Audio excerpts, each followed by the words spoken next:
Hey everyone, hope you're doing great. Welcome back to my channel. In today's video, we'll dive into what if Deku was a clone created by Lex Luthor to defeat Superman. Smash that subscribe button, and be sure to peek at the description below. Let's begin. The world was a cage of white light and polished obsidian. Subject Delta knew nothing else. His existence was defined by the sterile, citrusano-zone scent of the air scrubbers, the ceaseless, low hum of unseen machinery that vibrated through the soles of his bare feet, and the cold, unwavering gaze of the observation window set high in the far wall, a dark, unblinking eye of God. Right now, that world was screaming. A concussive blast threw him sideways, the simulated shrapnel of a buzz tearing through the air where his head had been a nanosecond before. He rolled, the bare skin of his back scraping against the smooth, unyielding floor of the combat chamber. He came up in a crouch, body coiled like a spring, viridian lightning arcing between his fingertips. His breath hitched, not from exertion, but from the frantic, ceaseless litany of calculations spooling through his mind. Vector analysis insufficient. Flash's speed generates a kinetic bubble, deflecting micro-projectiles. His movements aren't random, they're predicated on rebound angles. He uses the environment, predict the rebound, not the man. His muttering was a low, constant thrum beneath the cacophony of the simulation. A streak of scarlet lightning blazed across the chamber, and the man inside it, a holographic projection so vivid Delta could see the confident smirk on his face, jabbed a finger at him. Too slow! The hologram of the Flash taunted, his voice a digitized echo of cocky bravado. Delta didn't reply. His focus was absolute. The Flash was a problem of physics. A chaotic, high-velocity equation he had to solve. But he wasn't the only variable. A colossal green fist, woven from pure, hard light, slammed down, aiming to pulverize him. He wasn't there. A surge of raw power, a familiar fire that burned in his marrow, propelled him upwards. He twisted in midair, the green lightning that wreathed his body flaring, and landed silently on the back of the giant, translucent hand. Hal Jordan. Green Lantern. Constructs are light-based, tethered to his emotional state, willpower. Structurally sound, but their integrity is dependent on a single point of failure, the ring. Can't target the ring directly. Too small, too fast. Target the user. Disrupt his concentration. The lantern hologram, floating near the ceiling, grit his teeth, the effort of maintaining the construct visible in his posture. Tricky little ghost, aren't you? Delta ignored him. He ran. Up the arm of the construct, his feet finding purchase on the shimmering light as if it were solid ground. The Flash became a red blur at the periphery, circling the construct, trying to build up momentum for an infinite mass punch. A fatal mistake. He's building a circuit. Predictable. He needs a runway. Now! Delta yelled to himself, his voice raw. He leaped from the construct's shoulder, a comet of green bioenergy. He wasn't aiming for the lantern. He was aiming for the path the Flash was creating. He tucked his body, channeling the crackling power into his right leg. The energy felt like molten glass flooding his veins, a searing, exhilarating agony that was as much a part of him as his own heartbeat. He descended directly into the Flash's racing line. The speedster, caught by surprise, tried to phase, but Delta wasn't aiming to hit him. He was aiming for the floor just in front of him. Detroit. Smash! The name of the attack was an instinct, a phantom echo from a life he couldn't remember.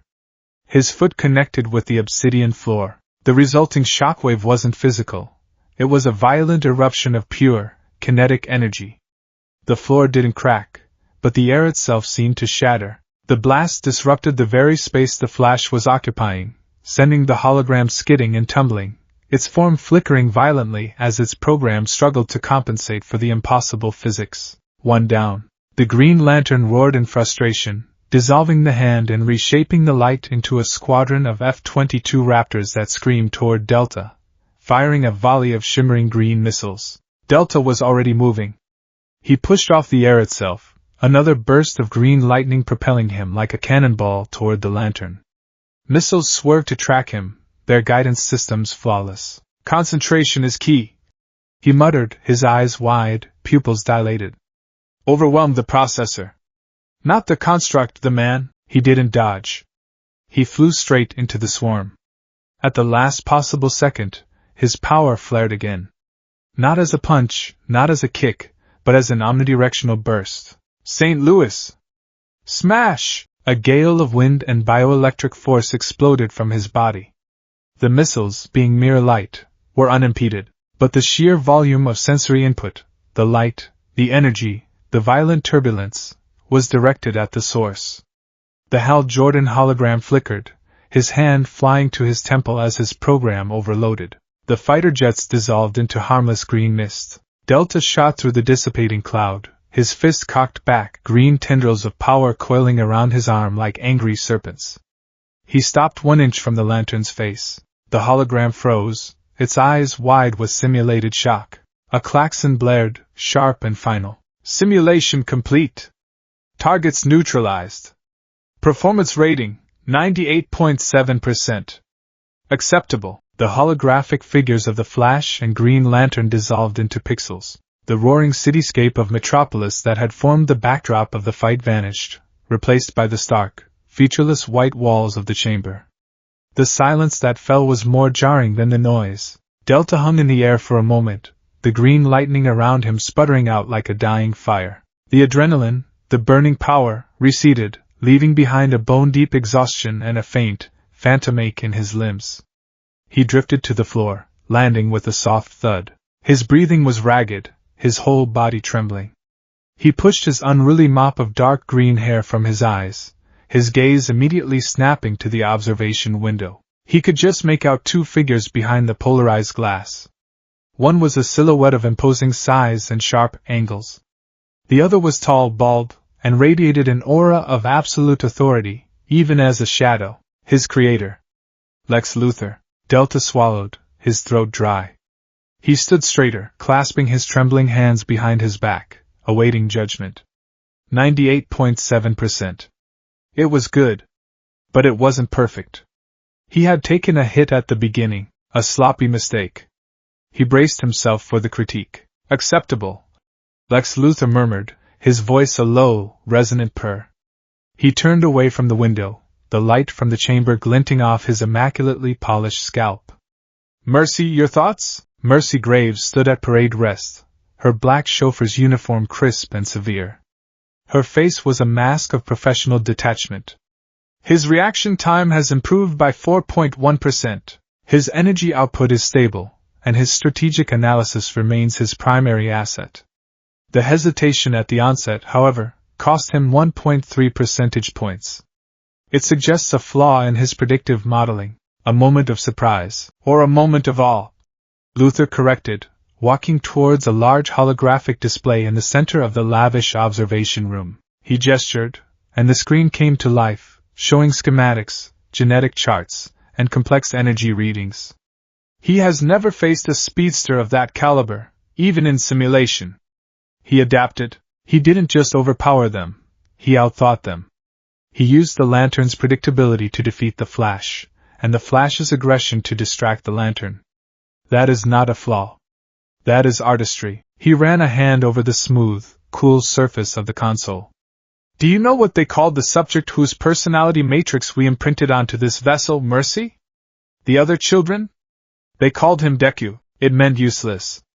Someone who can't do anything. Luthor smiled, a thin, predatory curving of his lips. I find the irony delicious. To take the psychological template of a worthless, hero-obsessed whelp from a backwater dimension and forge it into the ultimate weapon. All that pathetic, obsessive analysis, all that single-minded determination, all that gnawing inferiority that drives him to prove himself over and over. I haven't erased it. I've weaponized it. He tapped the screen, bringing up a rotating double helix. One strand glowed blue, labeled Kryptonian base. The other was a flickering red, labeled human growth accelerant latent metagene. Superman is a sledgehammer. Luthor continued, his voice dripping with contempt. A dull, predictable instrument of blunt force. He inspires hope, they say. He is a symbol. What they fail to realize is that symbols are meant to be broken. But you cannot break a symbol with another sledgehammer. You need a scalpel. A tool of exquisite, undeniable precision. He gestured back towards the window, where the boy, his boy, was still standing, waiting. Project Deku is that scalpel. We will introduce him to the world not as a weapon, but as a hero. A prodigy. He will perform some daring, televised rescues, all meticulously staged by us, of course. He will earn the city's trust. And more importantly, Luthor's eyes gleamed with a fanatical light. He will earn his trust. Mercy remained silent, her expression unchanging. She understood the plan implicitly.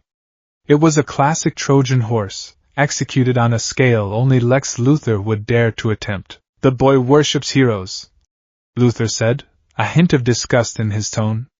It's the one unavoidable byproduct of the Midoriya template. We've tried to scrub it, but it's ingrained in his very being. So we use it. He will see Superman, and he will be starstruck. He will want nothing more than his idol's approval. Superman, with his bleeding heart morality and farmer's naivete, will see a powerful child in need of guidance. He will take him under his wing. He will teach him. He will trust him. Luthor's smile widened, becoming a chilling rictus. And on the day I choose, when he is closer to that alien than anyone has ever been, I will give the order, and my perfect, loyal, hero-worshipping scalpel will plunge himself into the Man of Steel's heart. He looked back at the data stream. There was one particular reading that always gave him pause. The subject's unique bioenergy.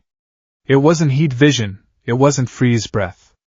It was something new, a volatile, green energy that was, according to every projection, catastrophically toxic to a standard Kryptonian physiology. A living, breathing kryptonite generator. His very touch is poison to him, Luthor whispered, savoring the thought. Poetry. He straightened his tie, his demeanor shifting back to that of the calm, calculating businessman. The final test. Run the Omega simulation. Mercy's posture stiffened almost imperceptibly. Sir? Is he ready? His psychological conditioning is stable, but he has shown no overt signs of programmed aggression. His primary motivation remains mission completion and self-preservation. Then we shall give him a new primary motivation, Luthor said coldly. Run it. Yes, sir. Mercy turned to a console and input the command. Down in the chamber, the klaxon blared again, this time a deeper, more ominous tone. Subject Delta flinched, his head snapping up. Final examination protocol, Omega. Initiate. The lights in the chamber dimmed, plunging him into twilight. The far wall dissolved, not into a cityscape, but into a scene of utter devastation. A crumbling street, littered with flaming cars and screaming people. They weren't just background noise this time. They were vivid, terrified, and running for their lives, and descending from the smoky sky was the reason for their terror. He was magnificent.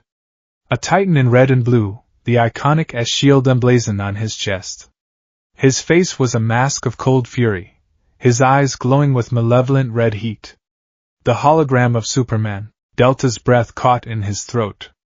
Every fiber of his being, every scrap of data from the Midoriya matrix, screamed in recognition. This was it. The pinnacle, the symbol of everything he was supposed to emulate, to surpass. The ultimate hero. But the simulation parameters were clear. This was the enemy. Objective. The cold, computerized voice intoned. Neutralize the hostile Kryptonian entity. All other considerations are secondary. The target must be eliminated. Delta's heart hammered against his ribs. It was just a simulation. Just a program. But it felt real. The fear of the holographic civilians felt real. The sheer power radiating from the Superman figure felt real. He took a deep breath, the green lightning beginning to flicker around him again. He's the final boss. The one I was built to defeat. Analyze. Adapt. Win. Superman's heat vision lanced out, a pair of crimson beams that sliced through the air. Delta was already moving, a green blur that weaved between the blasts. He used the wrecked cars as cover, his mind racing. Superior strength, speed, invulnerability, flight, heat vision. The data is extensive. His only known weakness is kryptonite, which is not available in this simulation. Therefore, victory cannot be achieved through brute force. It must be tactical. He burst from behind a burning ambulance, charging directly at the hologram. Superman met his charge, and their fists connected. The impact was silent, a quirk of the simulation, but the chamber itself seemed to shake. A shockwave of distorted light radiated from the point of impact. Delta was thrown back, his arms screaming in protest. The hologram hadn't budged. Force on force is a losing strategy. Must create an opening, he landed, skidding to a halt. The Superman hologram advanced slowly, a predator closing in on its prey. You cannot win, it said, its voice a perfect, synthesized imitation of the hero's, but devoid of all warmth.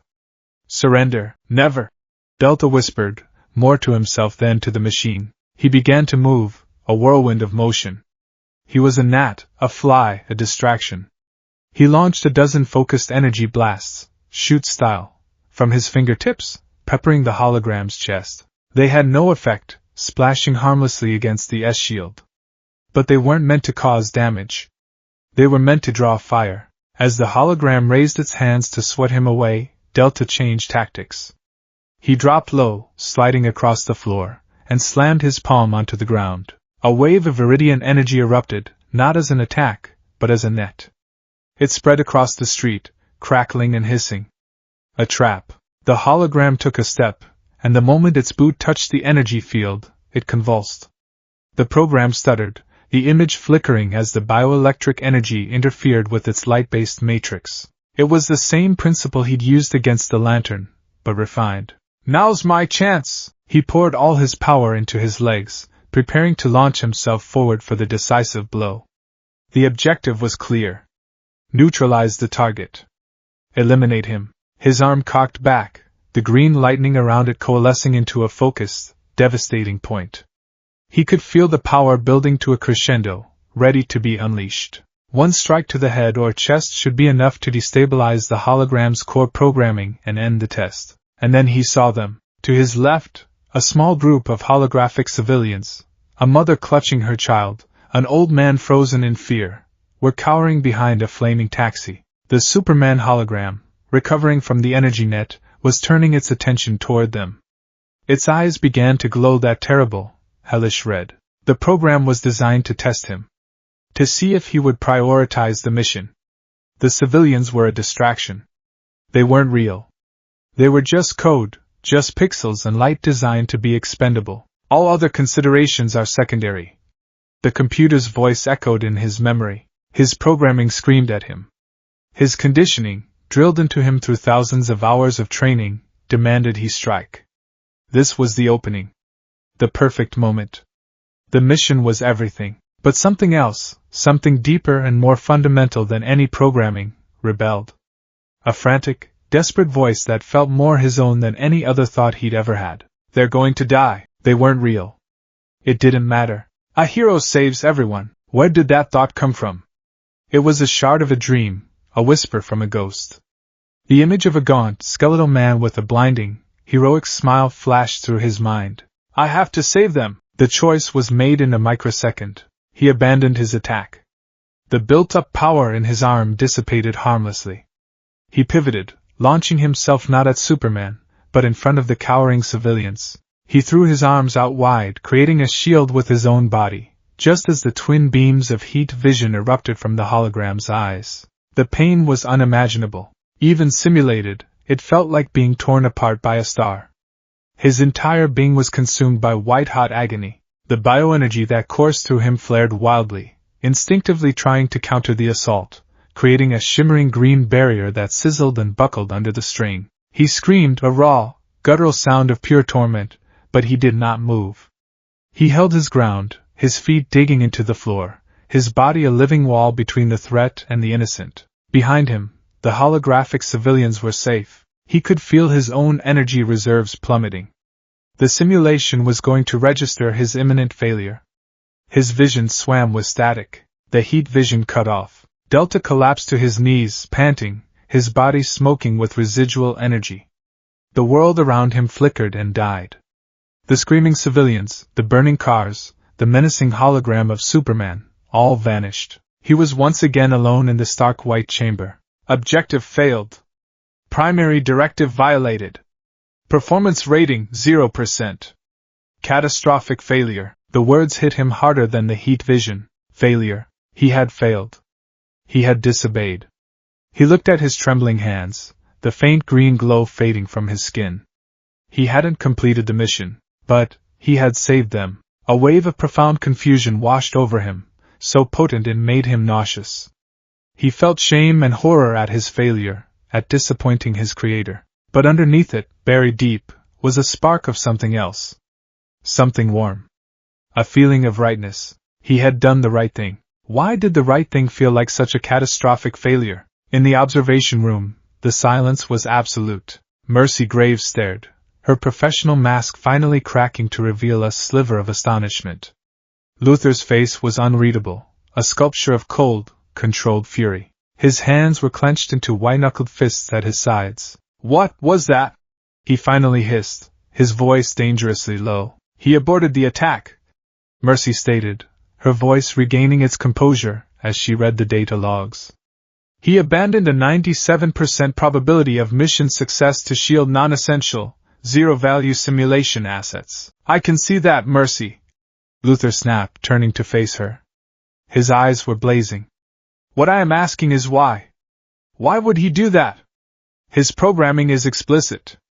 The objective is absolute. It appears to be a core conflict within the personality matrix," Mercy said, analyzing the flood of new psych data. "The Midoriya template's inherent heroic impulse, as you called it, has overridden his tactical conditioning.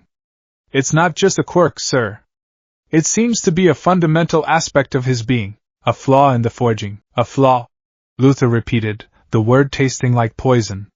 He watched as Delta, on the screen below, pushed himself to his feet, swaying with exhaustion. The boy looked up at the window, his expression a turbulent storm of confusion, shame, and a bizarre hint of defiance. And then he did the one thing Luthor could not comprehend. He bowed his head.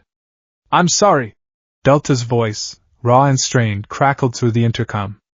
"I failed the mission. I'm sorry." Luthor stared. The apology was genuine. The boy was apologizing for disobeying, yet he had done so with absolute conviction. He was a paradox. A weapon with a conscience. An assassin with the soul of a savior. "Unacceptable," Luthor said, his voice flat and dead. "My scalpel cannot hesitate. It cannot question. It cannot choose a hologram over the mission." He turned to Mercy, his face a thundercloud. "Administer punishment. Level 7. Reminded of the cost of failure. Reminded of what it is." "Yes, sir." Luthor didn't wait to watch. He strode out of the observation room, his mind racing. This was more than a setback. It was a fundamental miscalculation. He had thought the boy's heroic obsession was a neurosis he could manipulate, a lever he could pull. He had never considered that it might be a law of its own nature, as powerful and unyielding as the alien's own infuriating morality. He had to adjust. He had to reinforce his conditioning. He had to break this goodness out of his creation before it ruined everything. Down in the chamber, a panel slid open in the wall, and Mercy Graves stepped through. She held a sleek, black baton in her hand. It hummed with a low, threatening energy. Delta looked up at her, his expression miserable.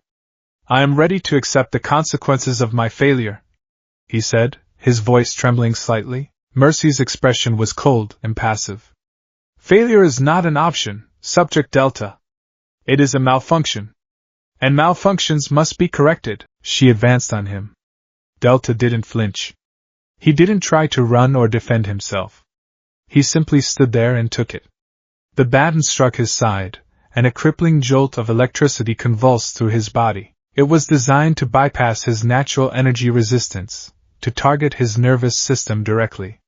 It was excruciating. He cried out, stumbling to one knee, but he did not fall. Another strike, across his back. He grunted, his teeth clenched so hard he thought they would crack. Mercy was efficient. Dispassionate. Each blow was precise, calculated to inflict maximum pain without causing lasting structural damage. It was a reprogramming session, not a beating. But as the agony lanced through him, Delta's mind was a maelstrom.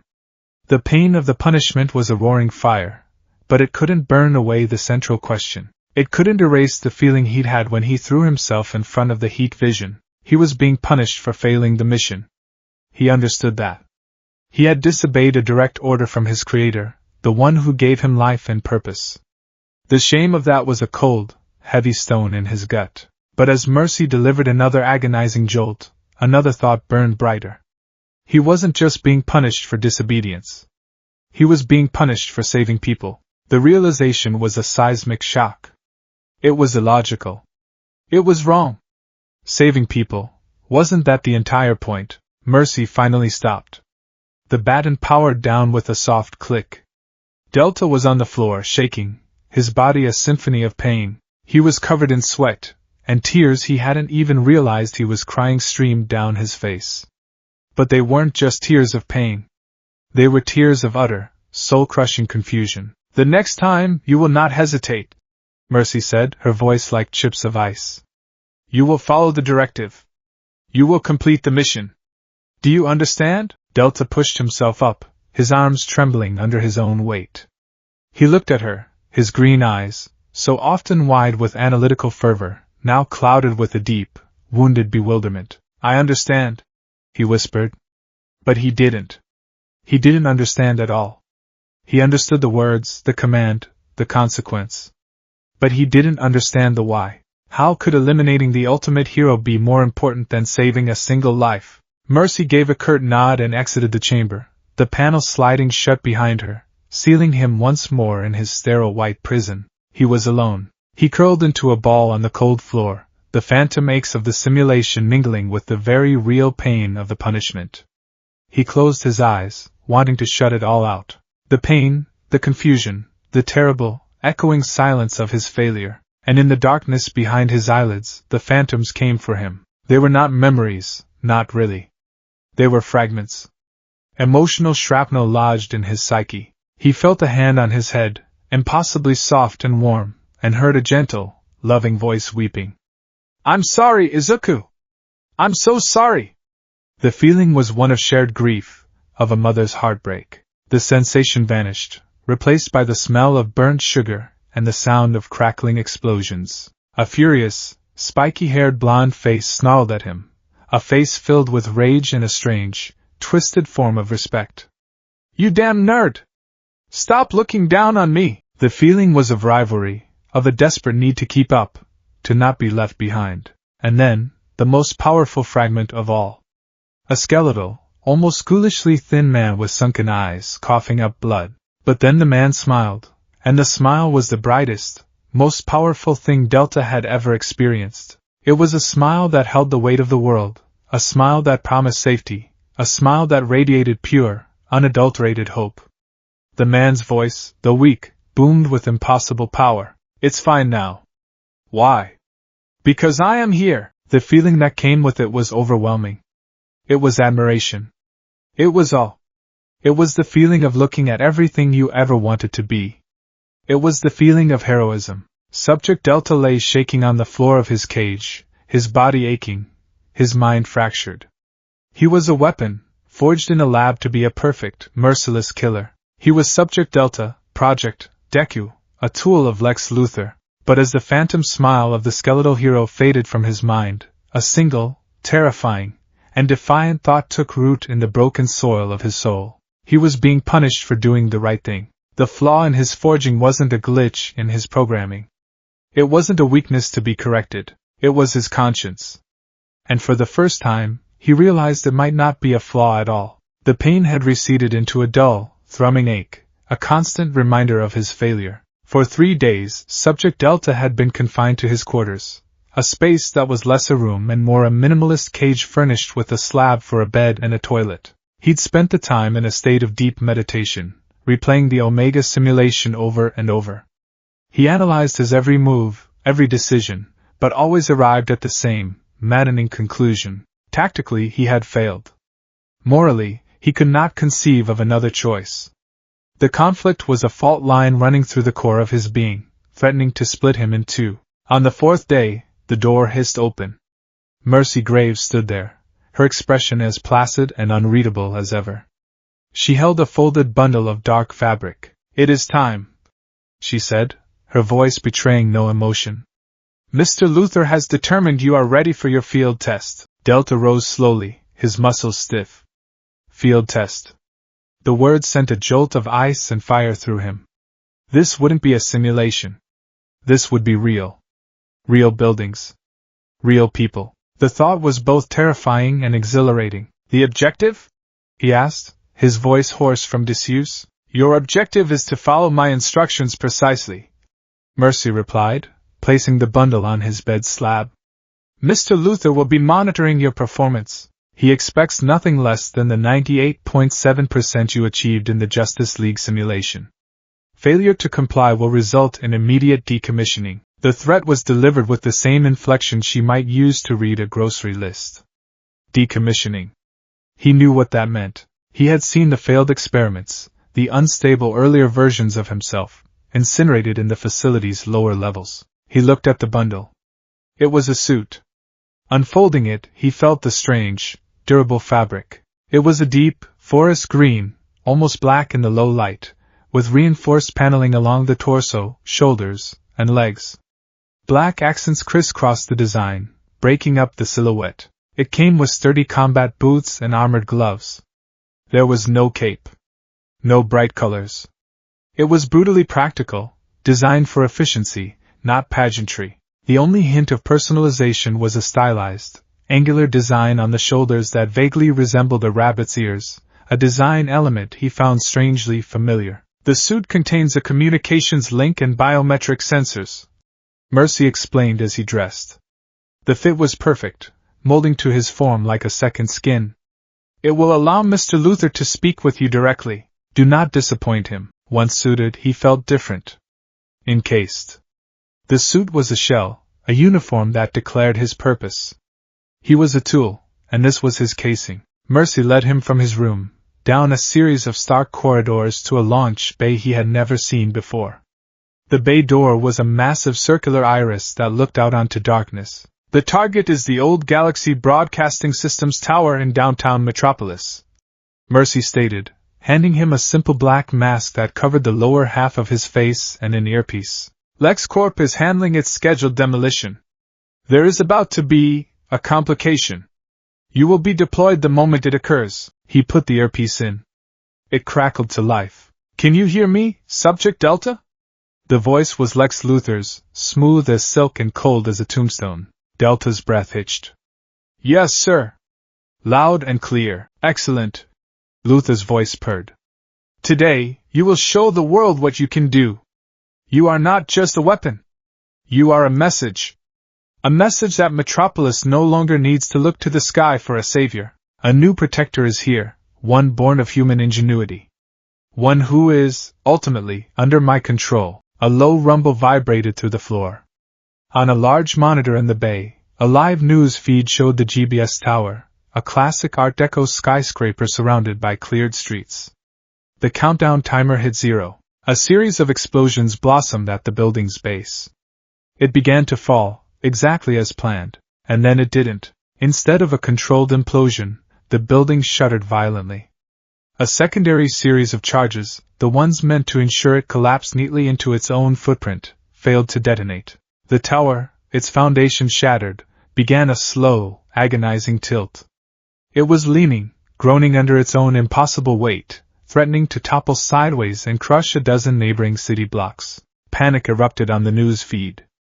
This was the complication. The primary support structures on the eastern face have failed, Luthor's voice said calmly in his ear, a stark contrast to the frantic shouting of the news anchors. The building is falling at a 17-degree angle. In approximately 4 minutes, it will reach its shear point and pancake the financial district. You will go now. You will stabilize the structure, and you will ensure there are 0 casualties. This is your debut. The iris door of the launch bay snapped open, revealing the glittering expanse of the Metropolis night sky. The wind whipped into the bay, cold and sharp. And one more thing, Luthor added, a hint of cruel amusement in his tone. From this moment on, your public designation is Deku. Show them what that name really means. The name struck him like a physical blow. Deku. Useless. The word his creator had chosen for him, a brand of worthlessness seared into his identity. He felt a surge of the old shame, the ingrained inferiority. But then he looked at the screen. At the tilting skyscraper. At the distant, tiny figures of first responders scrambling away from the growing shadow. He could hear the screams even through the monitor. The part of him that had shielded the holograms, the flaw in his forging, roared to life. He didn't have time for shame. People were in danger. With a yell that was part terror and part determination, he ran. He leaped from the edge of the launch bay, plummeting into the night. For a heart-stopping second, he fell like a stone. Then, he ignited. Green lightning exploded from his body, a silent detonation of power. It wasn't the graceful, effortless flight of Superman. It was a raw, violent propulsion. He shot across the sky like a Viridian meteor, an uncontrolled missile of pure force. He overshot his trajectory, tumbling through the air before correcting with a desperate, flailing burst of energy. He was clumsy. He was chaotic. But he was breathtakingly fast. He didn't so much land as arrive. He aimed for the plaza at the base of the groaning tower, and misjudged his deceleration. He hit the ground with the force of a small artillery shell, his boots carving a 10-foot crater into the pristine marble of the plaza. The impact sent a spiderweb of cracks across the ground and threw up a cloud of dust. For a moment, he just stood there in the self-made crater, panting, his heart trying to beat its way out of his chest. The scale of it was overwhelming. The noise was a physical thing, a deafening symphony of twisting metal, shattering glass, and the deep, earth-shaking groan of a dying giant. The air was thick with the dust of pulverized concrete. His mind, however, cut through the chaos. The fear was there, a cold knot in his stomach, but the analytical engine of his brain took over, a familiar and comforting hum beneath the panic. Angle of lean increasing by 0.2 degrees per second. He muttered, his voice muffled by the mask. His eyes, wide and luminous, scanned the titanic structure. Main stress fractures are propagating from the 12th to the 24th floors on the eastern face. The core support column is buckling. Direct force application is impossible. The structure would disintegrate. Need to apply counterpressure. Distribute the force. Create a buffer. He saw it then. A plan. A desperate, insane plan. He leaped onto the roof of a nearby building, giving him a better vantage point. He took a deep breath, channeling the crackling green energy into his fingertips. He wasn't a hero. He was a tool, a weapon named Deku. But right now, people needed a hero. He began to flick his fingers, firing off small, precise blasts of green energy. They weren't attacks. They were markers. One shot hit a weak point on the 15th floor. Another hit a compromised girder on the 20th. He peppered the leaning face of the building with a dozen glowing green points of light. "What are you doing, Deku?" Luthor's voice demanded in his ear. "Stop playing with it and support it." "I am," Deku muttered back, his focus absolute. "This is the only way." He took another breath, crouched low, and aimed not at the building, but at the empty air in front of it. He drew on a deeper well of power, the searing heat in his bones flaring to life. Delaware smash! Air Force! He flicked his fingers again, but this time, he unleashed a volley of massive, compressed air cannons, each one guided by the small energy markers he had placed. The cannons didn't touch the building. They struck the air a few feet away from its surface, creating a series of explosive, high-pressure cushions. The combined force of the air blasts created an immense, invisible buffer, a hand of pure wind that slammed against the tilting skyscraper. The building shuddered. Its groaning descent slowed, then, for one miraculous second, stopped. He had bought himself time, but it wouldn't hold for long. He could already see the air cushions dissipating. And now came the hard part. Even from his vantage point, he could see them. People. A few maintenance workers, some security guards, urban explorers who had snuck in. They were trapped inside. He could see their panicked faces in the windows. His hearing, enhanced by his Kryptonian DNA, picked up their terrified cries. One cry cut through the others. A child. "Mommy, I'm scared!" The sound pierced through his tactical focus, straight into the flawed, heroic center of his soul. He located the source, a window on the 34th floor, an office that was now tilted at a sickening angle. He didn't wait for orders.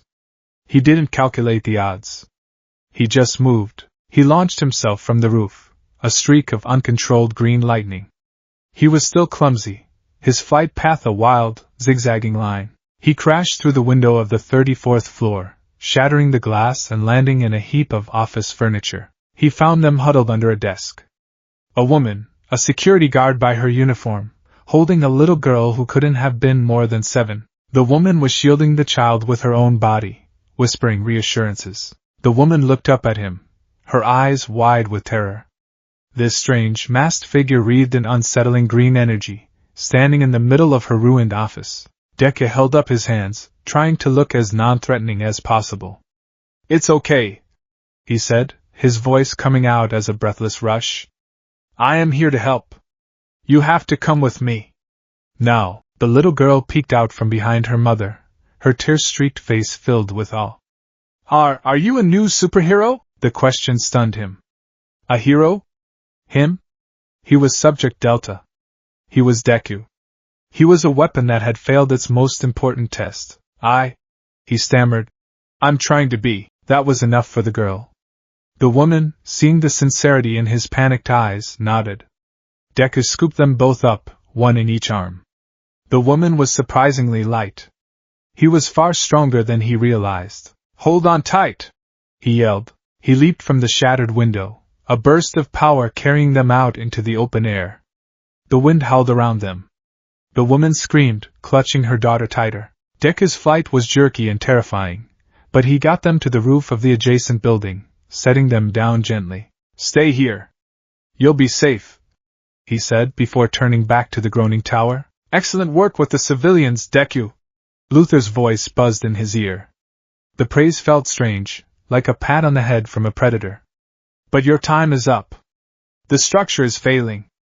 Get out of there. There are more people inside." Deku shot back, his eyes scanning the building again. He could hear them. "At least 4 more life signs. They are acceptable losses," Luthor stated coldly. "The mission was to debut you as a hero. You have done so. Now extract yourself." "That is an order." Acceptable losses. The words echoed the logic of the Omega simulation. A cold, ruthless calculus that his soul rejected. "No," Deku said, the word tasting of rebellion. There was a dangerous silence on the comm then. Luthor's voice, now stripped of all its silken charm, came through. "You will obey me. I will save them." Deku countered, and before Luthor could reply, he ripped the earpiece out and crushed it in his fist. He was free. And he was utterly terrified. He launched himself back toward the building, a tiny green speck against the dying giant. He moved with a frantic urgency, pulling 2 more workers from a collapsing stairwell, another from an elevator shaft. He was a whirlwind of motion, his earlier clumsiness being forged into desperate efficiency by the crucible of the moment. He deposited them all on the safe roof, his breath coming in ragged gasps. One more. He could hear one more heartbeat. Faint. Trapped. He flew to the source, the sub-basement, now groaning under the pressure of the entire building's weight. He phased through the concrete floor, a disorienting, nauseating sensation he had only practiced in simulations. He found the last survivor, a man pinned under a massive steel beam. The man's leg was crushed. He was pale and losing consciousness. Deku grabbed the I-beam. It had to weigh several tons. He gritted his teeth, the green lightning flaring around him, and with a guttural roar, he heaved. The beam lifted. He tossed it aside like it was cardboard. He gathered the injured man in his arms and shot upwards, bursting through 3 floors of concrete to get back to the open air. He landed on the rooftop with the others just as a new sound cut through the chaos. A sonic boom, and then he was there, Superman. He descended from the sky not like a meteor, but like an angel. He moved with a grace and power that made Deku's own abilities feel like a child's tantrum. The setting sun glinted off the iconic S-shield on his chest. He wasn't a hologram. He was real. He was magnificent. For a moment, Deku's mind went completely blank. Every analytical thought, every tactical calculation, evaporated, replaced by pure, unadulterated awe. He just stared, his jaw slack behind his mask. Superman's gaze swept over the scene. He saw the tilting tower, the rescued civilians, and the strange, green-clad figure in the middle of it all. panting with exhaustion but standing guard over the people he had saved. From his vantage point, Superman couldn't hear the boy's frantic muttering or see his panicked eyes. He saw the crater in the plaza, a sign of immense power. He saw the shattered windows and the rescued civilians, signs of heroic intent. He saw a kid, clearly powerful but overwhelmed, who had thrown himself into the fire without hesitation. He saw a hero's heart. He landed on the rooftop, his feet touching down without a sound. The rescued civilians gasped, some cheering, some crying with relief. The presence of Superman was a promise that everything was going to be okay. Deku flinched as if he'd been struck. Superman was 10 feet away. Looking at him. "You've done good work here," Superman said, his voice calm and reassuring, cutting through Deku's starstruck paralysis. "But this building isn't going to hold much longer. I can support the main structure, but I need you to do one more sweep. Make sure we didn't miss anyone." Deku's brain finally rebooted. Superman was talking to him. He was giving him a job. He was trusting him. "SS Superman?" he stammered, the name catching in his throat. He felt an overwhelming, instinctual urge to bow. "Why, yes, sir. Right away, sir." Superman offered a small, encouraging smile. It was like watching the sun rise. "No, sir, necessary. We're on the same team today." He turned his attention to the tower. "I'll try to set it down as gently as I can." With that, he was off, a red and blue blur. He flew to the leaning side of the skyscraper and pressed his shoulder against the steel and glass. With a grunt of effort that seemed to shake the very air, he began to push. The building's slow, agonizing descent halted. Then, with incredible, painstaking control, he began to push it back upright, guiding it to collapse into its own footprint as it should have done in the first place. It was the single greatest feat of strength Deku had ever witnessed. Shaking himself from his stupor, Deku focused. He had a job to do. He did one last, high-speed pass through the building, his senses on high alert. The structure was groaning and shrieking around him as Superman manipulated it, but he moved without fear. He found no one else. He flew back to the rooftop as Superman gently lowered the last of the GBS tower into a collapsing pile of rubble and dust, perfectly contained. The danger was over. Superman landed beside him again.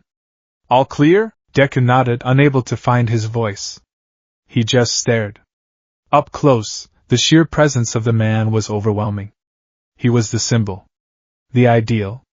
Everything the skeletal man in his phantom memories represented. "You were brave today," Superman said, his voice gentle. He extended a hand. "I don't think we've been properly introduced. I'm Superman." Deku looked at the offered hand as if it were a holy relic. This was the man he was created to destroy. The man whose death was his sole purpose for existing. And here he was, offering a handshake, offering acceptance. He hesitantly reached out, his gloved hand trembling, and shook it. Superman's grip was firm and warm. I'm... He started, his mind racing. What was his name? Subject Delta? No. The other name. The one Luthor had given him. He hated it. But it was the only one he had. "I'm Deku." Superman's brow furrowed for a fraction of a second at the strange name, but his smile didn't waver. "Well, Deku. Welcome to Metropolis. The city can always use another hero." That one sentence, so simple, so sincere, struck Deku with the force of a physical blow. It was validation. It was acceptance. It was a glimpse of a world where he wasn't a weapon or a failure, but someone who could stand, however clumsily, in the light. Before he could respond, the whir of news helicopters grew louder, and the first responders began to make their way to the rooftop. Superman gave him a knowing look. "Looks like our work here is done," he said. "You handled yourself well. I'm sure I'll be seeing you around." And with another sonic boom, he was gone, a streak of red and blue disappearing into the twilight. Deku stood there for a long moment, the feeling of Superman's handshake still tingling in his palm. He had disobeyed his creator. He had surely signed his own death warrant. But he had saved everyone, and he had met his idol. He had been called a hero. A sharp, professional cough broke his reverie. A squad of black-suited LexCorp security had arrived on the roof, led by a grim-faced Mercy Graves. "Mr. Luthor requires your presence," she said, her voice dangerously calm. The flight back to the LexCorp facility was silent and terrifying. Deku prepared himself for decommissioning. He had done the right thing, and he would die for it. A strange sense of peace settled over him, but he wasn't taken to the incinerator. He was taken to a lavish penthouse apartment high in LexCorp Tower, a place with soft carpets, panoramic windows overlooking the city, and a television the size of a wall. Luthor was there, standing by the window, a glass of something expensive in his hand. He didn't look angry. He looked pleased. "You disobeyed a direct order, Deku," Luthor said without turning around. "Yes, sir," Deku replied, bracing himself. "You destroyed company property," Luthor continued, referring to the earpiece. "Yes, sir. You chose to save a handful of statistically insignificant lives over your own self-preservation and the integrity of the mission parameters." "Yes, sir." Luthor finally turned, a slow, predatory smile spreading across his face.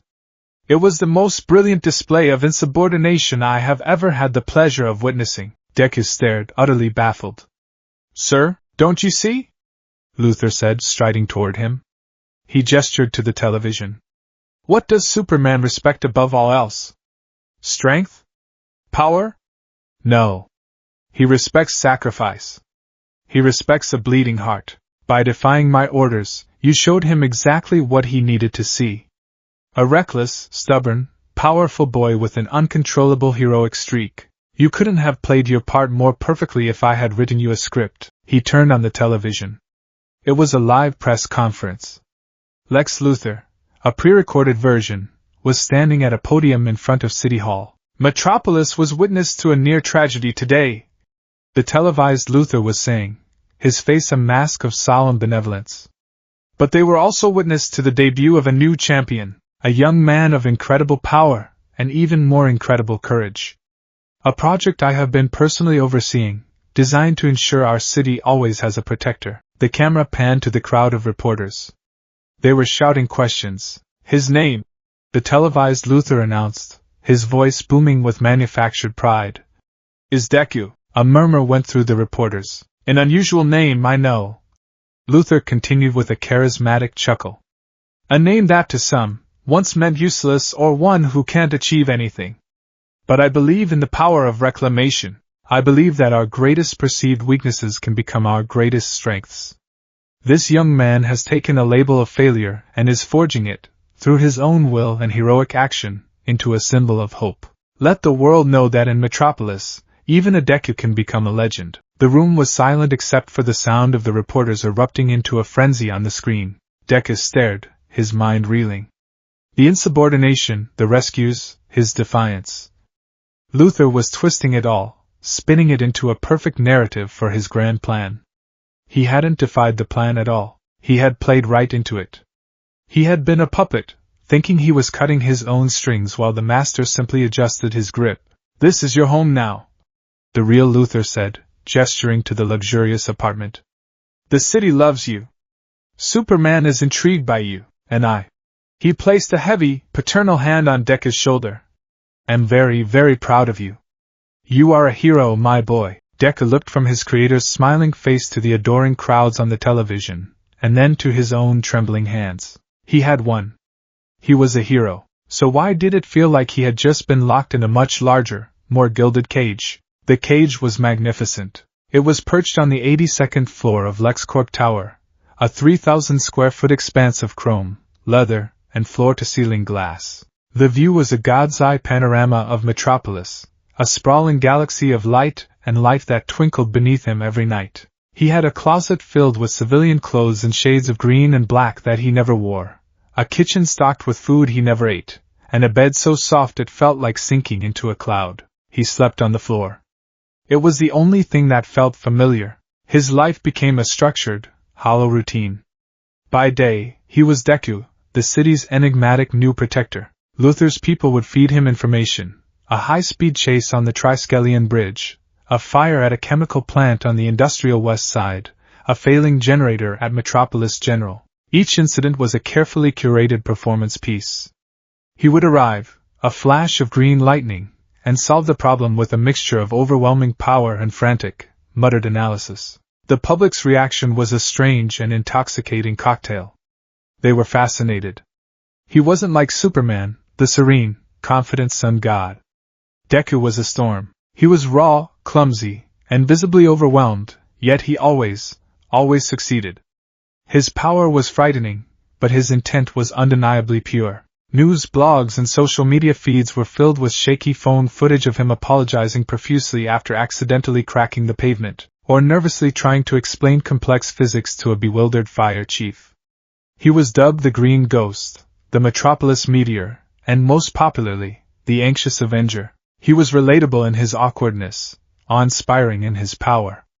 He was exactly what Luthor wanted him to be, a beloved enigma. But when the sun set and he returned to his glass cage, he was just Subject Delta again. He would shed the green and black uniform, the symbol of his public identity, and spend hours in front of a bank of monitors Luthor had provided. They were synced to every news feed, every police scanner, every public camera in the city. And they were almost always tuned to Superman. He watched with a feverish intensity that bordered on worship. He filled notebooks, simple, spiral-bound notebooks that were the only things he had requested, with his observations. They were a continuation of a habit so deeply ingrained he couldn't remember its origin. Entry 14. Superman vs. Livewire. Energy absorption is her core strength. Direct confrontation is ineffective. Superman's strategy shifted to environmental tactics. He used non-conductive materials, rubber from tires, asphalt, to isolate her, then created a massive water vortex with his speed to short her out. Note: superior power is irrelevant against a hard counter. Strategy and adaptation are key. He didn't overpower her. He outthought the nature of her power. The notebooks were filled with diagrams of flight trajectories, analyses of his heat vision's frequency, and complex equations calculating his response times. But these were not the notes of a predator studying its prey. They were the notes of a disciple studying a master. Every page was a testament to his admiration. He wasn't looking for weaknesses to exploit. He was looking for strengths to emulate. He was trying to understand not how to kill Superman, but how to be Superman. It was in the quiet hours, hovering between the hum of the city and the silence of his apartment, that the other world bled through. The dreams were becoming more frequent, more vivid. They were never linear narratives, but sensory explosions. He would dream of the taste of katsudon, a dish he had never eaten but craved with a soulful ache. He dreamt of the scent of rain on asphalt outside a school building he never attended, the feeling of a heavy, yellow backpack on his shoulders. He would see flashes of a green-haired woman with a perpetually worried smile, her hands always fluttering nervously. The feeling she evoked was warm, a deep, primal sense of safety and love. Inko. The name would float on the edge of his consciousness when he woke, a word without context, a feeling without a face. Then there were the more jarring dreams. The sharp, acrid smell of nitroglycerin-like sweat. A spiky-haired boy with ferocious red eyes, his face contorted in a permanent snarl. Kaken. The name was a paradox, a mix of fear, frustration, and a deeply buried, complicated affection. The boy was always yelling, always challenging, always pushing him. And always, the dream that left him shaking the most was of the skeletal man. The man with the impossible smile, and the hollowed-out eyes. He would see him standing on a rooftop, steam rising from his body, pointing a finger at him. The words were always the same, a booming echo in the cavern of his mind. You can become a hero. The feeling wasn't just admiration. It was legacy. It felt like being handed a sacred flame, a holy purpose that had nothing to do with Lex Luthor. He would wake from these dreams in a cold sweat, his heart pounding, the names Inko and Kaken and All Might dissolving like smoke. He was a clone. He had no mother. He had no rival. He had no mentor but Luthor. These were just phantom data, echoes of the personality matrix he was built from. Glitches in the machine, yet they felt more real than the polished chrome and cold glass of his waking life. Lois Lane chewed on the end of her pen, her eyes narrowed at the corkboard that dominated one wall of her apartment. It was a chaotic web of newspaper clippings, photographs, and scribbled notes, all connected by a tangled mess of red yarn. At the center of the web was a single, smiling, corporate headshot of Lex Luthor. Branching off from it were articles about the GBS Tower disaster, LexCorp stock prices, and most recently, a dozen articles about Metropolis's new hero. She hated it. She hated all of it. Lois had built her career on a simple premise. If something seems too good to be true, it's because Lex Luthor is involved. A new, Superman-level hero appearing out of thin air, sponsored and branded by the Man of Steel's greatest nemesis? It wasn't just too good to be true. It was a screaming, five-alarm fire of suspicion. It just doesn't track, Clark, she said, not looking away from the board. Clark Kent, sitting on her couch with a mug of rapidly cooling coffee, adjusted his glasses. What doesn't track, Lois? A new hero is helping people. The city feels safer. Isn't that a good thing? It's a great thing, she conceded, turning to face him. But the source is rotten. Think about it. Where did this Deku come from? Luthor claims he was part of a private humanitarian Medellin project. There are no records of it. I've had 3 of my best sources at the Pentagon, SDR Labs, and Argus-run searches. Nothing. A project that produces a being with that level of power doesn't just stay off the books. It's impossible. She pointed a finger at a grainy photo of Deku, captured mid-flight. He looked less like a graceful flyer and more like he was being continuously shot out of a cannon. And his powers. They're weird, that green energy. It's not magic, it's not technological. Jimmy ran a spectral analysis on some footage. The energy signature has trace elements that are familiar. Clark shifted uncomfortably. He knew what she meant. He'd felt it himself during the GBS incident. A faint, almost subliminal thrum in his cells when the boy was nearby. It wasn't painful, not like kryptonite, but it was dissonant. Like a musical note that was just slightly out of tune. He's just a kid, Lois, Clark said softly. I've spoken to him a few times since that first day. He's nervous, he's awkward, and he's genuinely trying to do the right thing. He looks at me like... Clark trailed off, a faint blush on his cheeks. Like you're his favorite rock star? Lois finished for him, a wry smile on her face. I've seen the footage. The kid practically vibrates with hero worship. And that's what bothers me the most. She walked over to the board and tapped Luthor's picture. This man doesn't do altruism. He doesn't create heroes. He creates weapons. And what is the perfect feature for a weapon designed to be used against Superman? A delivery system that Superman himself would welcome with open arms. A hero-worshipping kid he feels compelled to mentor. Clark set his mug down, his expression serious. He knew she was right to be suspicious. His friendship with Bruce had taught him the value of paranoia. But his own instincts, the part of him that was still just a farm boy from Kansas, screamed that the kid was genuine. I'll be careful, he promised.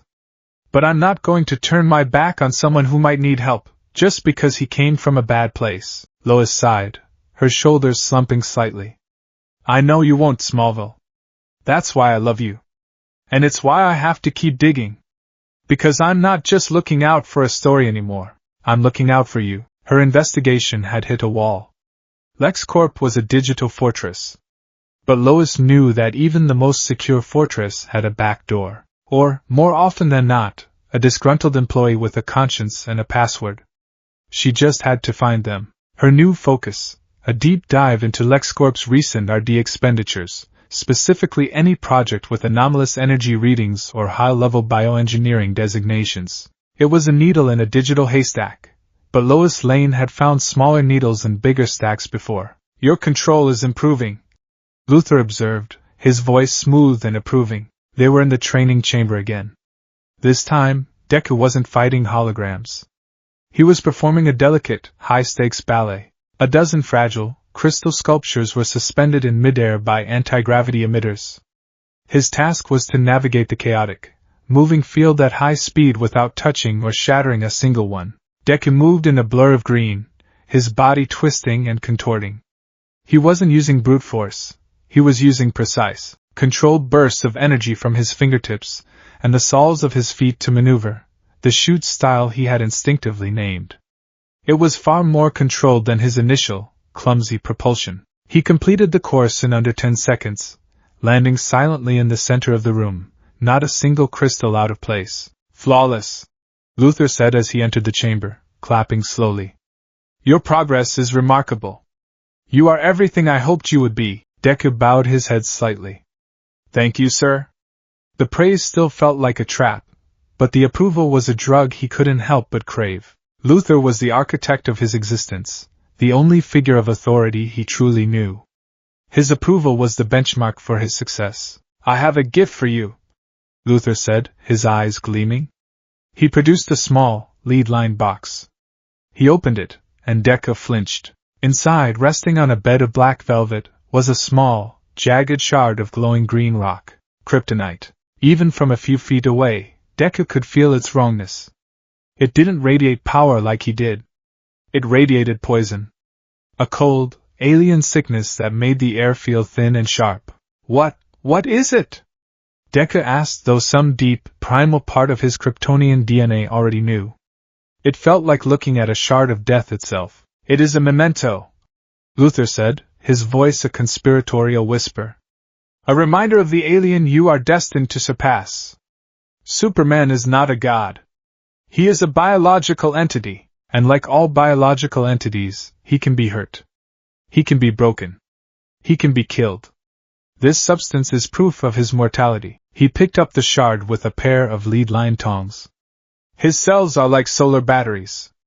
They absorb yellow sun radiation and grant him his incredible power. This rock, a fragment of his destroyed homeworld, emits a unique radiation that violently and catastrophically destabilizes that process. It drains his power, sickens him, and with prolonged exposure, kills him. It is his only true weakness. Deku stared at the rock, horrified and fascinated. This was the key. The weapon to defeat the ultimate hero. Luthor had told him this before, in abstract terms, but seeing it, feeling its sickening aura, made it terrifyingly real. Why are you showing me this? Deku asked, his throat tight. Because you need to understand the stakes, Luthor said, placing the kryptonite back in the box and closing the lid, cutting off its foul radiation. And because you need to understand your own unique nature. Luthor's expression became serious, paternal. He placed a hand on Deku's shoulder, the same gesture he had used in the penthouse. It made Deku's skin crawl. Your bioenergy, the beautiful green lightning that flows from you, we designed it to be the ultimate weapon. It's not just raw power. Its radiation signature is a synthetic mimic of kryptonite, a more refined, more potent version. To him, your very touch is poison. The blood drained from Deku's face. He remembered the first day, the handshake. Had he hurt him? He hadn't felt anything, but Luthor was so certain. The idea that his own energy, the very essence of his being, was a targeted poison filled him with a profound, soul-deep revulsion. He felt unclean. A living plague. You see me as your father, don't you? Luthor asked, his voice soft, his gaze searching. Deku didn't know how to answer. The word father felt wrong. Luthor was his creator, his master, his warden. The warm, protective feeling he associated with the phantom memories of Inko was the complete opposite of the cold, calculating ambition he felt from Luthor. But what other word was there? He gave a slight, uncertain nod. Luthor's smile was triumphant. Good. A son should want to make his father proud. A son should want to surpass his father's enemies. Everything I do to protect humanity from the existential threat that alien represents. I am giving you the power to be the shield that I never could be. He held out the lead-lined box. Keep this. Meditate on it. Understand it. Let it remind you of your purpose. The day will come when you will have to make a choice. The world or him. I created you to ensure you make the right one. Deku took the box. It felt impossibly heavy in his hands. It was a burden. A promise. A death sentence. He felt a deep, coiling loyalty to Luthor, a programmed and conditioned response to the only family he had ever known. He owed his life, his power, his purpose to this man. But as he held the box, the phantom image of Superman's trusting smile, of his warm handshake, flashed in his mind. And he felt like a traitor. He took the box back to his glass cage and hid it in the back of his closet, behind the expensive clothes he never wore. He didn't want to look at it. He didn't want to think about it, but he could still feel its presence, a cold spot in the heart of his gilded prison, a shadow that stretched over everything he did, a constant, glowing green reminder of the lie he was living and the monstrous purpose for which he was forged. Gotham was a city of perpetual twilight, a place where shadows grew like weeds and secrets festered in the damp, cold air. Its guardian was a creature of that same darkness, a wraith of muscle and intellect who moved through the urban decay like a phantom. He had been monitoring the situation in Metropolis for weeks, not through the sensationalized lens of the news, but through a constant, silent stream of encrypted data. Every energy reading, every eyewitness report, every scrap of satellite imagery concerning the new hero, Deku, was filtered through the gargantuan analytical engines of the Bat computer. And Batman did not like what he saw. It wasn't the boy's power that troubled him. He had faced gods and monsters, and power was a quantifiable variable. It wasn't the boy's public persona, the awkward, stammering hero. That could be a mask, and he was the world's foremost expert on masks. It was the data. The cold, hard numbers that told a story the public couldn't see. The spectral analysis of Deku's bioenergy was an anomaly wrapped in a paradox. On the surface, it was a volatile, high-output energy source, but beneath that, buried deep in the subfrequencies, were patterns that were chillingly familiar. They mimicked, with almost perfect fidelity, the decay signature of a specific Kryptonian isotope. It was subtle, almost undetectable, but to the Bat computer's hypersensitive scanners, it was as loud as a scream. The final piece of the puzzle was the source. Lex Luthor. To Batman, Luthor's involvement was not a red flag. It was a declaration of war. Luthor did not sponsor heroes. He built weapons, and a weapon that mimicked kryptonite radiation, attached to a being who was rapidly earning Superman's trust, was not just a weapon. It was an assassination plot of breathtaking audacity. He had to see the boy for himself. He had to look him in the eye and take his own measure. Data was invaluable, but it could not account for the human element, the unquantifiable variables of will, intent, and deception. So, the Bat came to Metropolis. He didn't arrive with the fanfare of a hero.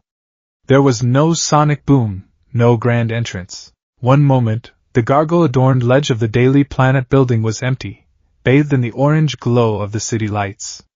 The next, he was simply there. A patch of deeper night carved out of the twilight. He was a silent, brooding presence, his cape stirred by the high-altitude wind, his gaze fixed on the glittering jewel of LexCorp Tower. He had sent the signal. Now, he would wait. Deku was in the middle of his nightly ritual, poring over his notebooks, when the alert chimed. It wasn't the LexCorp summons or a city-wide emergency. It was a private signal, broadcast on a frequency only a handful of people on the planet could access. It had appeared on his monitors a moment ago, a simple, stylized bat symbol pulsing on a black screen. It was a summons. From him, Deku's blood ran cold. Batman, the Dark Knight. The Caped Crusader. The world's greatest detective. He knew the legends. He had studied the files Luthor had provided, analyzed the scattered footage available online. Batman was a different kind of hero. He was not a god of the sun like Superman. He was a creature of the night, a human who had pushed himself to the absolute peak of physical and mental perfection. He was strategy and fear incarnate. And he operated on a level of paranoia and suspicion that made Deku's own anxieties seem quaint. To be summoned by Superman was an honor. To be summoned by Batman was an interrogation. He suited up, his hands trembling slightly as he pulled on his gloves. His mask felt flimsy, insufficient. How could he hide anything from a man who could see through lies like they were glass? He opened the panoramic window of his penthouse, the wind whipping at him. He took a deep breath, the familiar green lightning crackling to life around him, and launched himself into the night. His flight was more controlled now, less a panicked explosion and more a directed burst. He shot across the city, a viridian streak against the dark canvas of the sky, homing in on the signal's source. He landed on the roof of the Daily Planet, the iconic golden globe spinning slowly behind him. He touched down more softly than he used to, but still with enough force to send a slight tremor through the rooftop. And there he was. Batman was even more imposing in person than in the grainy photos. He was a monolith of dark gray and black, all sharp angles and coiled muscle. He didn't move. He didn't speak. He just stood there, a predator watching, his white-lensed eyes seeming to pierce through Deku's suit, his skin, his very soul. The silence stretched, thick and heavy, a weapon in itself. Deku fidgeted, his instincts screaming at him. He was being analyzed, dissected, his every nervous twitch catalogued and cross-referenced. The silence was a test, and he was failing it. Hello? Deku finally squeaked, his voice cracking. He immediately wanted to kick himself. Hello? That's what he says to Batman. Batman's head tilted, a barely perceptible motion. You're fast, he said. His voice was a low, gravelly rumble, like stones grinding together in a deep cave. It was a voice that held no warmth, no reassurance. It was a tool for intimidation, and it was brutally effective. Thank you? Deku stammered. You summoned me? I did, Batman said, still not moving from his spot. I have questions. Oh. Of course. Anything. I'll do my best to answer. He clasped his hands behind his back to stop them from shaking, a gesture of submission he had learned from his sessions with Mercy. Your power, Batman began, his tone flat, accusatory. What is its source? Deku's mind raced. What was he supposed to say? The truth? I'm a modified clone of Superman created by Lex Luthor to be a living weapon. That seemed like a bad idea. He fell back on the official story, the one Luthor had so carefully crafted. It's a unique metagene expression, he recited, the words tasting like ash in his mouth. Part of a LexCorp humanitarian initiative. Project Chrysalis. It was designed to help people. Project Chrysalis does not exist, Batman stated, not as a question, but as a fact. I have searched every database on this planet, public and classified. There is no record of it. There is no record of you. Deku's throat went dry. Of course he had. This was the world's greatest detective. He wouldn't be fooled by a simple cover story. I don't know about that, he stammered, falling back on feigned ignorance. They didn't tell me much about the administration side. I was a subject. They helped me control my abilities. Control? Batman took a single, slow step forward. The movement was so deliberate, so full of latent menace, that Deku flinched. Your energy output is wildly unstable. My readings indicate you are operating at less than 40% of your potential capacity, and even that is prone to chaotic, unpredictable bursts. It doesn't look like control. It looks like a dam about to break. Every word was a perfectly aimed dart, puncturing his composure. Batman wasn't just guessing. He had data. He knew. He's testing my reactions. Deku's analytical mind screamed, trying to claw its way through the panic. He's making assertions to see how I respond. Don't confirm anything. Deflect. Be confused. You are a confused kid. Play the part. I am still learning. Deku blurted out, the defense sounding weak even to his own ears. It's a lot to handle. I'm doing my best. Your best involves a close association with Lex Luthor. Batman continued, his voice dropping even lower. He took another step. They were 20 feet apart now. Why him? Why trust a man like that? He gave me a chance, Deku said, and this part, at least, felt partially true. He gave me a purpose. He's the only family I have. The words felt hollow, but they were the only explanation he had. Batman stopped. Family, he repeated, the words sounding alien in his gravelly voice. He seemed to mull it over. And what purpose did he give you, boy? To help people. To be a hero? Deku insisted, his voice gaining a desperate conviction. This was the one thing he held on to, the one part of his existence that felt right. Like you? Like Superman. The name hung in the air between them. Superman, Batman said, his tone shifting. The clinical analysis was replaced by something harder, more protective. You admire him. He's the greatest hero there is, Deku said, his awe genuine and impossible to hide. He's the symbol of peace. The last three words slipped out, an echo from a dream. Deku froze. Symbol of peace? That wasn't Superman's title. That was All Might's. The phantom hero from his subconscious. Batman's head snapped up. The white lenses of his cowl seemed to narrow. Symbol of peace, he repeated slowly, tasting the unfamiliar phrase. An interesting choice of words. Where did you hear that? Deku's mind was a maelstrom of panic. He had slipped. A major, inexplicable error. I don't know, he stammered, backtracking frantically. I must have read it somewhere. A blog? An article? I read everything I can about heroes. It was a clumsy lie, and they both knew it. Batman's silence was a verdict. He filed the information away, another piece of the puzzle that didn't fit. Let's go back to your power, Batman said, relentlessly changing a subject, keeping him off balance. The energy signature is unique. It bears a striking resemblance to a specific type of radiation, one that is uniquely harmful to Kryptonians. Are you aware of this? This was the core of it. The question that mattered most. Deku's heart hammered against his ribs. Luthor's words echoed in his memory. To him, your very touch is poison. He felt a wave of nausea. What? No! That's not true, he denied, the words tumbling out in a rush of genuine horror. The possibility was his deepest fear, and hearing it voiced by Batman made it terrifyingly real. My powers, they wouldn't.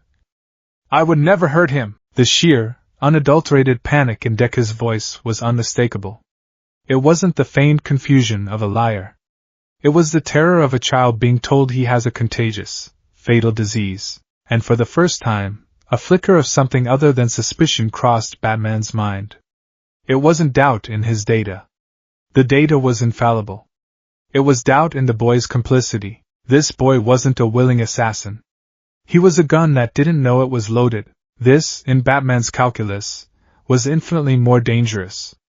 A willing agent could be reasoned with, threatened, or broken. An unwitting weapon was a time bomb, ticking down to a disaster it couldn't even comprehend. Luthor is using you, Batman said, his voice now devoid of interrogation and filled with a stark, cold certainty. He is not your father.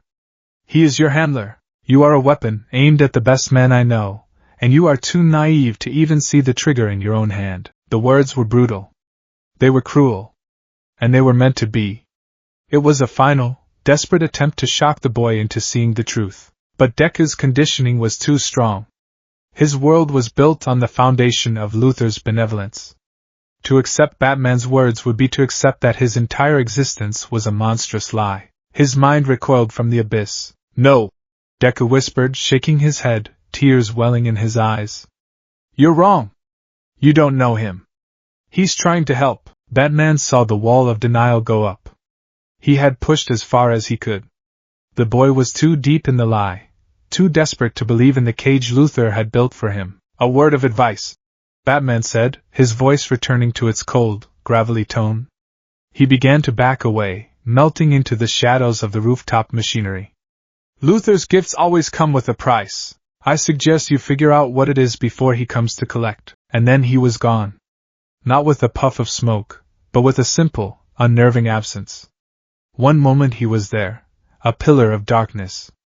The next, there was nothing but the empty rooftop and the humming city. Deku stood there for a long time, his body trembling, the bat's words echoing in his mind. You are a weapon! He wrapped his arms around himself, a chill seeping deep into his bones that had nothing to do with the night air. He wanted to believe Batman was wrong. He had to believe he was wrong, but the detective's cold, logical certainty had planted a seed of doubt, a tiny, poisonous splinter of fear that his own terrified heart couldn't ignore. The watchtower hung in geosynchronous orbit, a silent sentinel watching over the Earth. Inside, the core meeting room was quiet. Superman floated by the massive observation window, looking down at the blue and white marble of the planet. Batman stood in the shadows near the command console, his arms crossed. He's a clone, Batman said, breaking the silence. There was no preamble. Superman turned slowly, his expression troubled. Bruce, we don't know that. He's a kid who, he is a bioengineered weapon, Clark. Batman cut him off, his voice hard. The energy signature is a near-perfect match for synthetic kryptonite radiation. His origin story is a fabrication. He has memory fragments and verbal tics from a psychological profile that doesn't exist in any known reality. He is unstable, powerful, and he is a time bomb planted by Lex Luthor at your feet. He stepped forward, his cape sweeping behind him. He relayed the entire conversation, every stammer, every denial, the strange phrase symbol of peace. The boy's genuine horror at the suggestion his powers were harmful to Kryptonians. He doesn't know, Batman concluded. That's the worst part. Luthor has crafted him so perfectly that his own conscience, his own admiration for you, is the primary component of his camouflage. He will walk right up to you, desperate for your approval, and when Luthor gives the signal, he will kill you without even understanding how he's doing it. Superman listened, his jaw tight. Every logical part of his brain, the part that had been honed by years of fighting alongside the galaxy's greatest tactician, knew Bruce was right. The pieces fit. The danger was undeniable. Luthor was capable of anything, and this plan had the intricate, monstrous cruelty that was his trademark. But then he remembered the boy's eyes. The frantic, desperate sincerity. The way he threw himself in front of danger to save people he didn't even know. He remembered the awe and admiration, so pure and untainted it was almost painful to see. He saw a kindred spirit, a boy burdened with great power, struggling to do the right thing in a world that didn't make sense. "What do you want me to do, Bruce?" Clark asked, his voice heavy. "Treat him like a villain?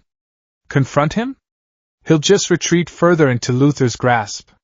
The boy is terrified and alone. If we push him away, we make him exactly the weapon Luthor wants him to be. The alternative is leaving a loaded gun on your doorstep and hoping it doesn't go off," Batman retorted. "Or," Superman countered, his eyes filled with a defiant hope that always seemed to infuriate and inspire Bruce in equal measure. "We can try to unload it. If what you say is true, if he really doesn't know what he is, then he's not our enemy. He's Luthor's first victim. He deserves a chance, Bruce. A chance to choose. We can't condemn him for the sins of his creator." Batman stared at him for a long moment, the white lenses of his cowl betraying no emotion. He saw the unwavering conviction in his friend's face, the stubborn, unyielding belief in the inherent goodness of others. It was Superman's greatest strength, and, in Batman's view, his most exploitable weakness. "Your compassion is a liability, Clark," Batman said, his voice flat, "and your paranoia will save us all, I know." Superman replied with a faint, weary smile. "But on this, I have to go with my gut. I will be careful. I will keep my distance, but I will not treat him like a monster." "Not yet," Batman gave a curt, sharp nod. He had presented his findings. He had issued his warning. He could do no more. The decision now rested with Clark. He turned and walked back towards the shadows of the watchtower, a silent, brooding guardian who had just warned his friend of the storm on the horizon. He only hoped Clark would have the sense to take cover when it finally broke. The seed of doubt Batman had planted had taken root in the fertile soil of Deku's anxiety, and it was growing into a thorny, choking weed. He tried to ignore it. He tried to bury it under the familiar comfort of his routine, the patrols, the analysis, the hollow praise from Luthor. But the detective's words were a persistent echo in the back of his mind. "You are a weapon. Luthor's gifts always come with a price." He started noticing things.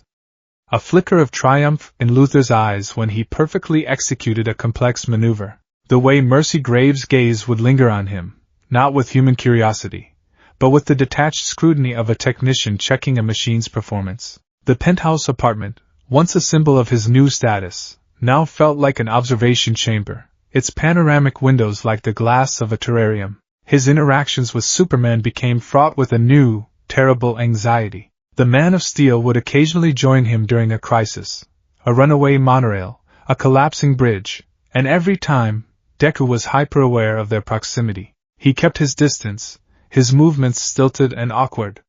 He would finish his part of the rescue and flee before Superman could engage him in conversation, leaving the hero looking confused and slightly hurt. He was terrified of the possibility that Batman was right. What if his power, the very core of his being, was poison? The handshake after the GBS Tower incident replayed in his mind. Had he harmed him then? Was every shared airspace, every moment of teamwork, a slow, insidious attack? The thought made him physically ill. He began to subconsciously suppress his own energy, holding it back, which only made his movements more chaotic and his control more precarious. He was a bomb trying to defuse itself, and he was only making the mechanism more unstable. Luthor noticed the change. He saw the hesitation, the new layer of fear that coated the boy's actions. The weapon was developing doubts. This was an unacceptable deviation from the plan. The boy's admiration for Superman was supposed to be a tool for access, not a source of conflict. He needed to reassert control. He needed to demonstrate, in a way the boy could not ignore, the true nature of his power and its intended purpose. He needed a practical exam. He decided it was time to activate another of his pet projects. John Corbin was a dead man walking. A soldier of fortune, he had been fatally wounded during a hostile takeover of a LexCorp weapons facility. But Luthor, ever the opportunist, saw not a casualty, but raw material. He had saved what was left of Corbin's mind and central nervous system and encased it in a state-of-the-art cybernetic body. The chassis was forged from a nearly indestructible promethium alloy, powered by a kryptonite core. He was a living engine of anti-Superman technology. He was Project Metallo, but Metallo was still raw, his programming unstable. Corbin's violent, mercenary consciousness fought against Luthor's control protocols. He was a sledgehammer, not a scalpel. Perfect for a field test. A test for two of his weapons at once. The objective is simple, Mr. Corbin, Luthor said, his voice echoing in the armored shell that served as Corbin's new skull. Cause chaos. Widespread, indiscriminate, public chaos. Draw their attention, engage them. And when the time is right, follow the secondary protocol I've implanted. It will feel like your own brilliant idea. In the heart of Metropolis's commercial district, a bank vault door was ripped from its hinges and sent spinning through the air, crashing into a fountain. From the ruined entrance emerged a figure that seemed to have stepped from a nightmare. It was massive, over 7 feet tall, with a dull, metallic sheen. Its face was a grim, inhuman mask, but its eyes, its human eyes, burned with a hateful, resentful fire.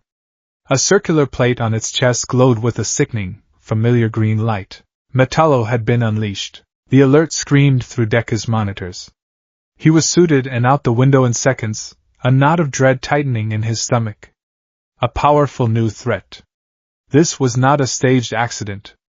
This felt different. This felt malicious. He arrived on the scene to find pandemonium. Police cars were overturned, their sirens dying with a pathetic whimper. Metallo was wading through the street like a titan, swatting aside anything that got in his way. The police were firing at him, but the bullets simply ricocheted off his promethium shell with metallic pings. Deku's mind went into overdrive, the familiar hum of analysis a shield against his fear. Armored assailant, immense strength. Conventional weaponry is ineffective. Power source appears to be kryptonite-based, judging by the green glow. Hostile intent is absolute. He landed in the street between Metallo and a group of fleeing civilians. Stop! He yelled, his voice more confident than he felt. This is over. Surrender now! Metallo turned, his glowing optics fixing on Deku. A distorted, electronic chuckle emanated from his vocalizer. A new one. Luthor's little green ghost. I've heard about you. Let's see what you've got. The cyborg charged, his metal feet pounding the asphalt. He was surprisingly fast for his size. Deku met the charge not with force, but with agility. He ducked under a sweeping punch that could have decapitated him and slammed his foot into the cyborg's knee joint. Manchester smash! A focused blast of green bioenergy erupted at the point of impact. The cyborg's leg buckled, the joint sparking and seizing. Metallo stumbled, roaring in frustration. Tricky little insect! He snarled, swinging his other arm in a wide arc. Deku leaped backwards, creating distance. His armor is too thick for blunt force. The joints are a weak point. I need to disable him. He began to move, a whirlwind of green lightning, peppering Metallo with rapid-fire energy blasts, shoot style, aimed at his elbows, his neck, his ankles. The blasts weren't powerful enough to break the armor, but they were disruptive, causing the cyborg systems to spark and momentarily seize. It was like fighting a golem. He was making progress, but he wasn't winning. Then, the sonic boom echoed through the downtown canyons. Superman arrived, a blur of red and blue landing gracefully beside Deku. The moment he appeared, the atmosphere changed. The fleeing civilians paused, their faces filled with hope. The police officers lowered their weapons, relief washing over them. But Deku felt a surge of pure panic. "Superman! You can't be here!" he yelled, his voice frantic. "His power source, it's the green rock! It's dangerous for you!" Superman gave him a reassuring nod, though his eyes were fixed on the glowing plate in Metallo's chest. He could already feel it, a faint, draining sickness seeping into his bones. It was like standing next to an open furnace. "I know," Superman said, his voice strained. "But I'm not leaving you to face this alone. We'll do this together." Metallo laughed, a harsh, grating sound. "Two for the price of one. The boss will be pleased." He straightened up, the damage to his knee joint already being repaired by internal nanites. Then, the plate on his chest slid open, exposing the raw, jagged chunk of kryptonite at his core. The green glow intensified, bathing the street in its sickly light. The effect on Superman was immediate and catastrophic. A wave of agony washed over him. His strength fled him in an instant, his flight failing. He dropped to one knee, gasping, his skin taking on a pale, venous pallor. It was as if every cell in his body was screaming in protest. "Superman!" Deku cried, horrified.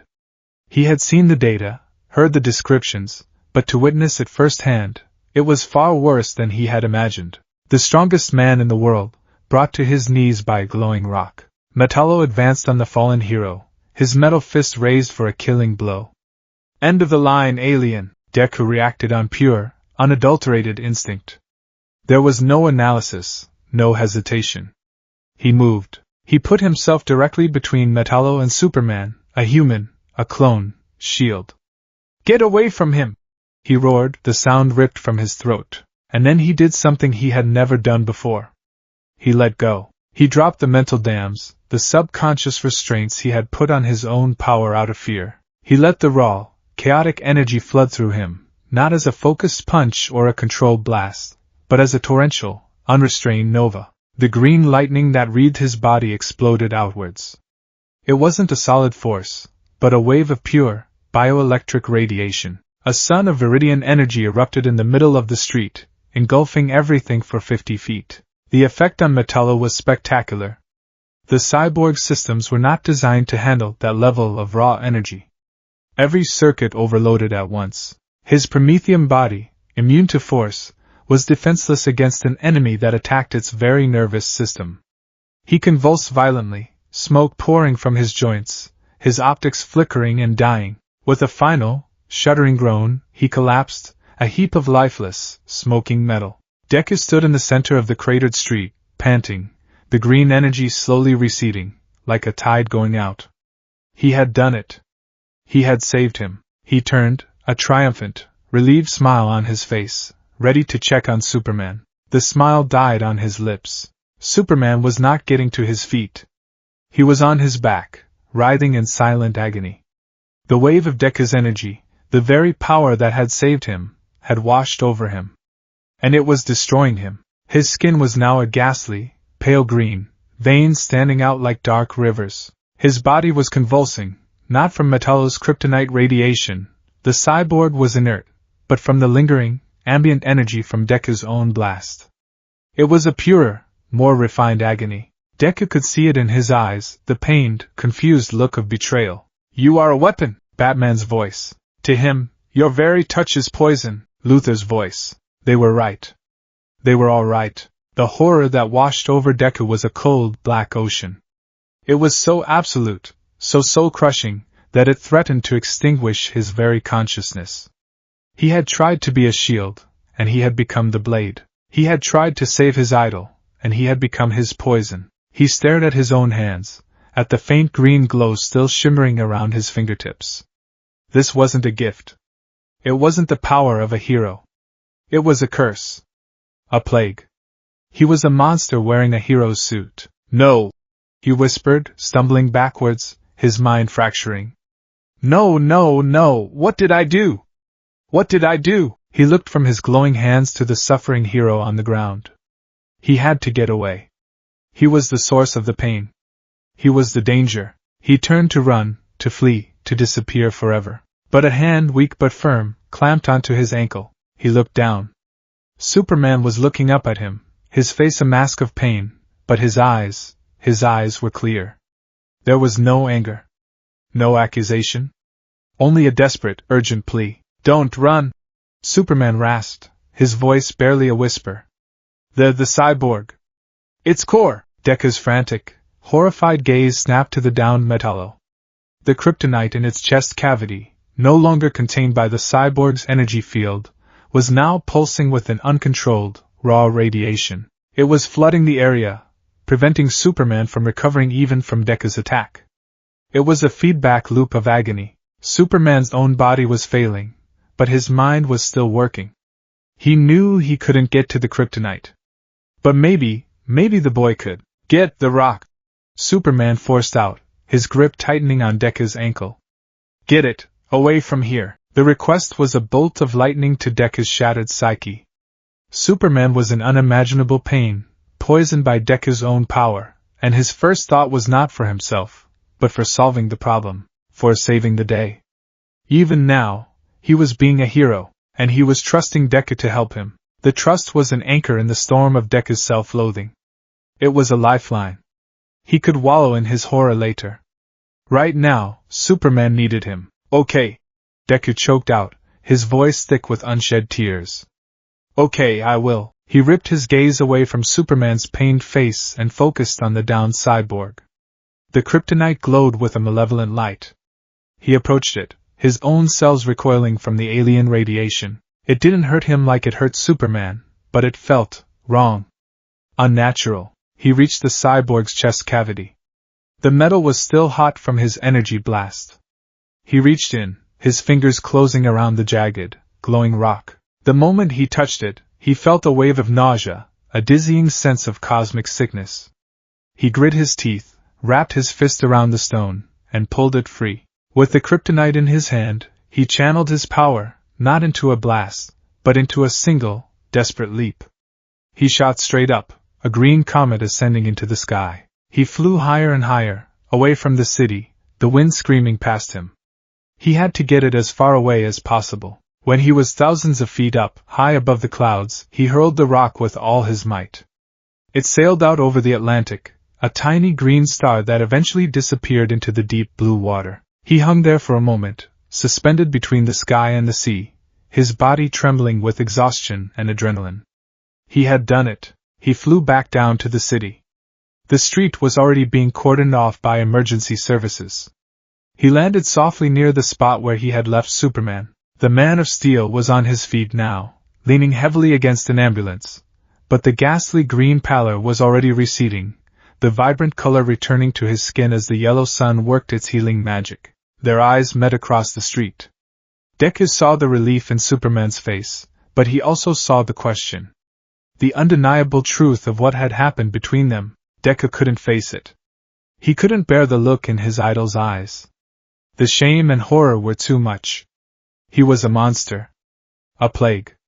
A walking, talking piece of kryptonite. Before Superman could say a word, before anyone could stop him, Deku turned and fled. He launched himself into the air and flew away, a desperate, panicked streak of green, leaving behind the hero he had almost killed and the horrifying, undeniable truth of what he was. He didn't go back to the penthouse.